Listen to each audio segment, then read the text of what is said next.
Goran Anastasic, a diving instructor and of the other water sports, has been known for 13 years because she loves to swim near the infamous sharks she loves. To evoke the beauty of the underwater world to other people, everything she sees with the camera is a picture of unreal beauty.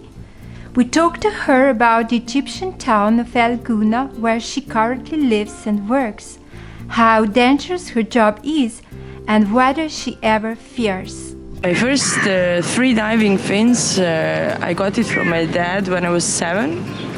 And that was the time when actually I started really to spend much more time under the water. While every year we would spend the time in Croatia, so the Adriatic Sea didn't have much fish. But to compete with myself, how long I'm going to stay and how far I'm going to go, this was for me more than enough. While growing up, I was doing other sports, so kind of in puberty, my dad introduced me to his colleague who was the diving instructor. And there is the story that started in the swimming pool. We didn't know actually that was the problem for diving, scuba diving, that we will have the issue with it. And the issue was the medical issue. I had a problem with asthma through the growing up, so that was probably the reason why my parents they were considering those problems, and the doctors they were suggesting to do sports to actually work my breathing techniques, and so we never give up on this. We get to learn a lot of different techniques for breathing, and so this never been actually become a problem. We were finding the solutions, and while starting diving, I was breathing much better, and all what the doctor were saying that I shouldn't dive because of this and that, and they would have like a the idea why I shouldn't dive, but somehow I was very stubborn and I keep trying and doing, and through the diving, through the Montenegro and Adriatic Sea, I went to Greece and Rhodos, and after that the closest and the nicest sea it's the Red Sea. Actually it's only like 3.5 hours away from here. You got the paradise. The beautiness of the Red Sea just hold me there for like now 13, getting into the 14 years of actually living by the Red Sea. My first job in Egypt, while considering that I arrived there without knowing English, so it was. I was lucky to actually have the knowledge of diving and being like, you know, the diving instructor and the swimming teacher. So I had already 10 years of experience working here in Belgrade. So there was like, of course, like a dive guide, but as a dive master. So basically, I was just bringing, because the first place where I arrived, it was in Dahab. And that is in Sinai, and we had like there basically the diving was shore diving. That means that you had your jeep and you would just drive around the shore, and you just get out the stuff, you make like a small camping, and then you go diving.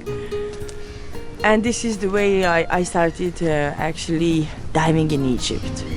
And then how the Dahab is a very small place, so that means the sea in front of the Dahab. It's for sure like a small. So I started to want more, to know more about the Red Sea, and that's how I moved to Sharm el Sheikh. And then from Sharm el Sheikh we were going to the north, where I started to work on the liveaboard, what is like a diving safaris. And first diving safaris I was doing the north of Sharm el Sheikh, and that is all about the wrecks. And so you would go on the safari and you would like visit like a 14 to 15 wrecks from like 15th century. Later on, from the Second World War, there is the most famous wreck, Distelgorm, that is coming from the Second World War. It's a British wreck, but was put down by Germans. And the wrecks in the Red Sea are actually amazing because, as I said, they are like very old, and so the wrecks are covered by the corals. And that's the beauty. So you go there and you are expecting to see like a steel, but actually the steel is covered with alive. So the corals are covering the steel and the fish are hanging around the corals. So that's the most beautiful wrecks actually that you're gonna find on this earth. And if you're lucky with the current and the deep water, so you're gonna find like a big pelagic life. The sharks, they like to come around. Also because there is a lot of current around the wrecks most of the time. So that's how the life is growing maybe faster than other places that they're occupied by the us humans or us divers, because we do actually ruin the diving spots while we are diving on them.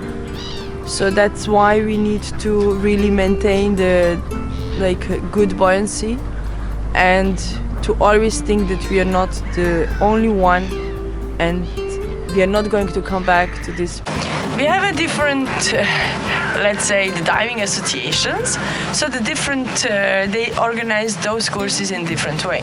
When you come to the sea and then you just want to do your first open water diving course, actually it's gonna last for 4 days. Yeah. In the old days, while we were doing here like with the CIMAS, we would actually go to the swimming pool, do some practice, do some free diving, do some exercising. So actually the course would last much longer. Yeah, that was also because of animating us to actually to get to know each other more and then spend some time by the sea. So basically, to the point that the diving course nowadays lasts around 4 days. The Red Sea of Egypt, you can see the a part of the wrecks. You can see the sharks as well, and the sharks are actually asking you for much more training than just normal shore diving. So basically. You can see also the dolphins. That is, you can see from the shore, and on your first open water course, if you are lucky enough, in Egypt you can see dolphins and the turtles. Dolphins are amazing. There are many kinds of the dolphins, but the most kind we see it's the bottlenose dolphin or spinner dolphins. They're kind of always in the Pacific bottlenose, and the spinner dolphins, we see them a lot in the Red Sea. And we have also the humpback dolphin, and they're very shy. So the bottlenose dolphin are very much, how do you say, curious. We have the Red Sea, especially the Red Sea in front of the El Gouna area, and Hurghada is. While talking to the marine biologist, they spotted and they give it the name over 150 dolphins. So now they know the mother and father and the kids. So they know all the families. They're actually watching them. How they're flirting with each other, they're basically we're all involved with those marine biologists as well. So as a videographer, I would provide some of the videos that they would be important for their research. So like that we can find the dolphins completely in the different state of mind. Sometimes you're gonna go there and you're gonna find them sleeping.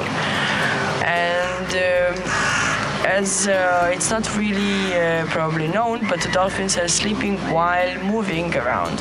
So the half brain of the dolphin is sleeping and half brain of the dolphin is actually awake. But when you see the group of the dolphins, it's like they're very tight, they're close to each other, and they go very slow up and slow down. That means they're sleeping. When you see the playful dolphins, so then you should interact in this time with them. But the important is, while they're sleeping, same as us, they need minimum 6 to 8 hours to sleep, so we shouldn't wake them up while we do see this. After so many years living by actually at the Red Sea, because I spend all the time on the boat, decided to actually stop and start living, and this was the decision to make to start to live in a place it's called Elguna, what is about like around 20 to 30 kilometers away from north from Hurghada. And it started like 30 years ago when Samir Sawiris built up his one house, and then a friend and family started another house, and then like they needed a port, and then they built up the port, so the city started to grow, and that's what it become now as a very popular city in Egypt. I end up in Elguna like as the most I would say the most open city to Europe. Like it's, you just don't feel like you're in Egypt. It's pretty much of like a European charm. There, its place is very clean, what is unusual in Egypt.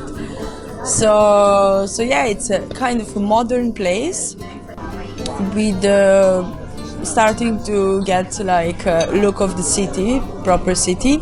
So we got the cinema, we got the film festival as well, and we have a few cinemas. Then we have now the opera house. So it's getting there by the time. But a part of this culture things, we do have like 2 ports where are places for the super luxury yachts.